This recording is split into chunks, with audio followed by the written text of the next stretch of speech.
ఒక నర్స్ వచ్చి ఆత్ర పెడతా ఉంది, ఇప్పుడే బాప్తిస్మమి.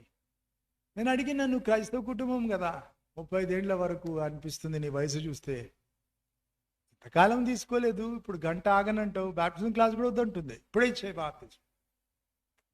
ఏమొచ్చిందని అడిగిన, ఎందుకు అట్లా చేస్తున్నావు అంటే ఆమె అంటుంది, నేను ఆరోగ్యం చెడిపోయి సీరియస్ అయిపోయినాను, హాస్పిటల్లో వేసినారు, హాస్పిటల్లో నేను చచ్చిపోయినా అని చెప్తుంది.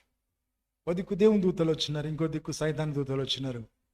సైతాన్ దూతలు నన్ను పట్టుకొని ఇట్లా తిరిగేసి చెప్తున్నారు, చూడు ఈమెకు ముద్ర లేదు, ఈమె మాకు చెందిన ఆమె, మేము పట్టుకెళ్తామంటున్నారట. అప్పుడు బాగా అరిచి ఏడిచి, ప్రభు నాకు ఒక్క అవకాశం ఇవ్వా, మంచి బ్రతుకుతా అని అడిగితే దేవుడు మళ్ళీ బ్రతికిచ్చినాడట. మళ్ళీ బ్రతికింది, హాస్పిటల్లో డిశ్చార్జ్ చేసుకుని నా దగ్గర వచ్చింది తిన్నగా. అందుకే తొలగిపో అంటుంది. ఆమెకు బాప్తిస్మం విలువ అప్పుడు అర్థమైంది, చచ్చి బ్రతికితే. మరి నీకు ఉంటుంది అవకాశం అంతా. బాప్తిస్మం లేకుండా చేస్తే నరకం పోతావు. తెలిసి దేవుని నిర్లక్ష్యం చేస్తే లక్షల రెట్లు శిక్ష పెరుగుతుంది. మరి ఆలస్యం చేయకు, ఇక్కడ వచ్చి కూర్చున్నావు అంటే నీకు దేవుడు అంటే ఇష్టం కదా.